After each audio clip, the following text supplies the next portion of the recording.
Oke,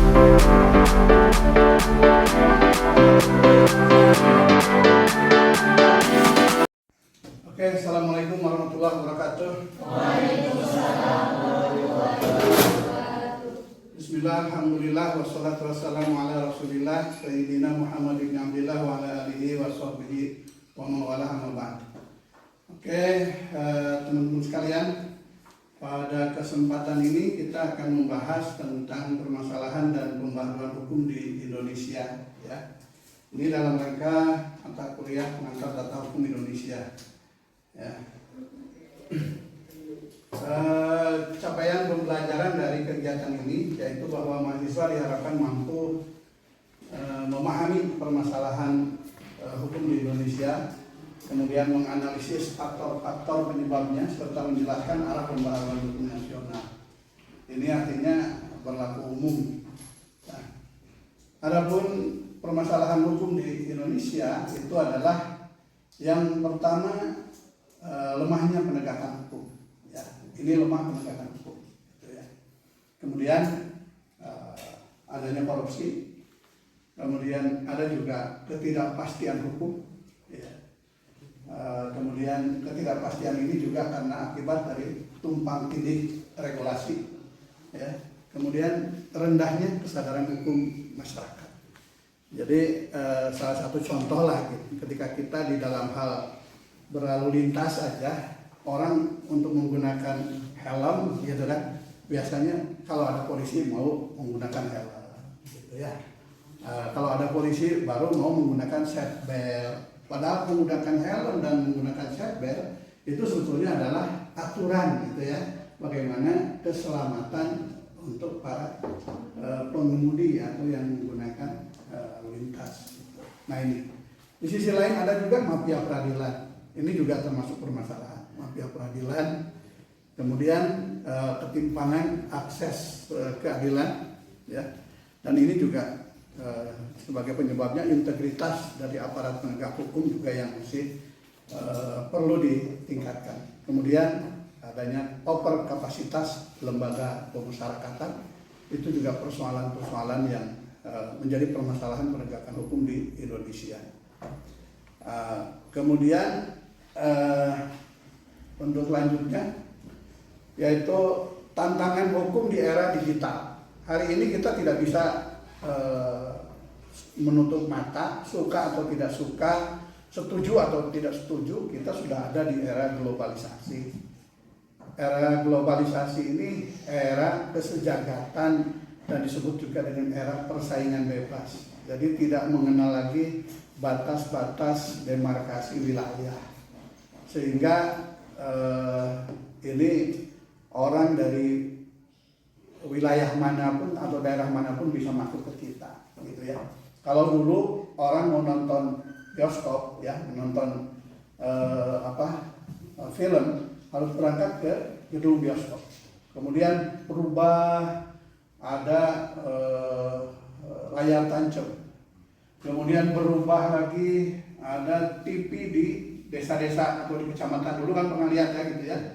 Kemudian televisi mulai teknologinya maju, tiap orang punya di rumah, orang-orang kaya. Saya punya pengalaman dulu, saya nonton di rumah tetangga karena orang tua saya belum punya TV. Apalagi kalau mau ada pertandingan sepak bola kayak sekarang ada Piala Dunia ya. Nah, itu. Hari ini televisi di setiap rumah sudah pada punya. Bahkan hari ini televisi masuk ke dalam saku kita, ya, yaitu lewat handphone. Nah itu, handphone itu makanya hari ini orang tidak bisa kelihatannya kalau lebih sakit kehilangan handphone daripada kehilangan uang, gitu ya. Saking pentingnya handphone, gitu ya. Nah inilah maka tantangan hukum di era global atau era digital ini. Yang pertama itu kejahatan cyber, yaitu maka muncullah berbagai kejahatan yang menggunakan digital. Kemudian tantangan berikutnya yaitu perlindungan terhadap data pribadi. Sekarang itu kan untuk melacak seseorang tinggal langsung aja ya searching contoh soal ketika Anda kuliah di mana, gitu kan? Tinggal lihat aja, searching di portal Dikti langsung keluar gitu kan, nama si A Tek Rod gitu, lahirnya kapan, sekolahnya di mana gitu dan lain sebagainya. Sehingga tidak harus sebetulnya berkepanjangan ya urusan seseorang kuliah di mana, dia punya ijazah apa atau tidak dan lain sebagainya. Gitu. Kemudian hoax ya dan ujaran kebencian. Itu sekarang itu orang enak aja gitu ya. Gibah di medsos itu kan waduh gitu. Kadang-kadang bukan hanya gibah, ria juga. Malam-malam gitu ya. Untuk malam ini kita tahajud ya, kan gitu. Padahal tahajud mah tahajud gitu ya. Kudu diomongin ke batur gitu. Tapi kan ingin kelihatan supaya wah kita ini terlihat hebat gitu ya. Nah, kemudian juga transaksi elektronik ini juga persoalan ya, tantangan yang hari ini banyak sekali terjadi transaksi yang menggunakan digital. Contoh soal, dulu kalau kita mau beli makanan kan harus keluar, harus berangkat. Sekarang cuma angkat, langsung aplikasi, GoFood, mau GoFood apa, datang. Ini dengan teknologi itu di satu sisi menguntungkan, memudahkan, ya. Tetapi di sisi lain juga ada hal-hal yang kurang istilahnya memberikan sesuatu yang berbahaya gitu ya. Nah, makanya ada satu adagium katanya, dengan ilmu hidup itu menjadi mudah, dengan seni hidup itu menjadi indah, dengan agama hidup itu menjadi lebih terarah begitu ya.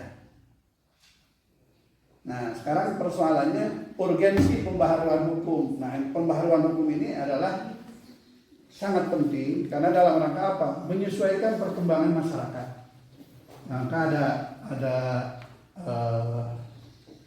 ada diam dulu itu menurut Roscoe, law as a tool of social engineering, gitu ya, bahwa hukum itu adalah sebagai alat pembaharuan masyarakat.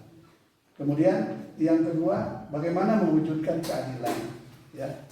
Kemudian bagaimana menjamin kepastian hukum, ya. Dan yang berikutnya yaitu dalam rangka mendukung pembangunan nasional. Karena semua juga harus dalam rangka mencapai peningkatan kesejahteraan masyarakat.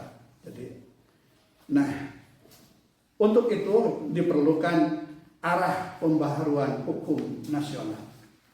Yang pertama yaitu reformasi regulasi.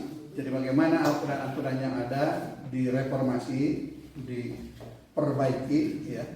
Kemudian harmonisasi peraturan, kemudian moderasi sistem peradilan, dan digitalisasi layanan hukum, sehingga orang untuk mendapatkan pelayanan di bidang hukum itu tidak harus mengalami kesulitan. Dan selanjutnya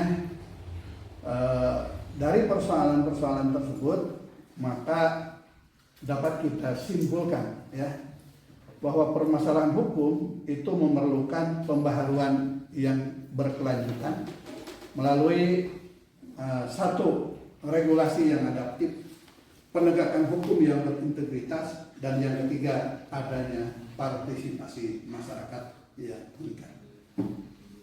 Ini yang barangkali bisa disampaikan untuk kesempatan ini, atau dari teman-teman ada yang mau sharing atau mau bertanya, saya persilahkan kalau ada, ya. Kalau tidak ada ya cukup, saya ucapkan terima kasih. Oke. Tidak ada? Kalau tidak ada, saya ucapkan terima kasih.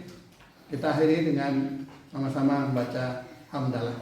Alhamdulillahirabbil alamin. Subhanakallahumma wa bihamdika asyhadu an la ilaha illa anta astaghfiruka wa atubu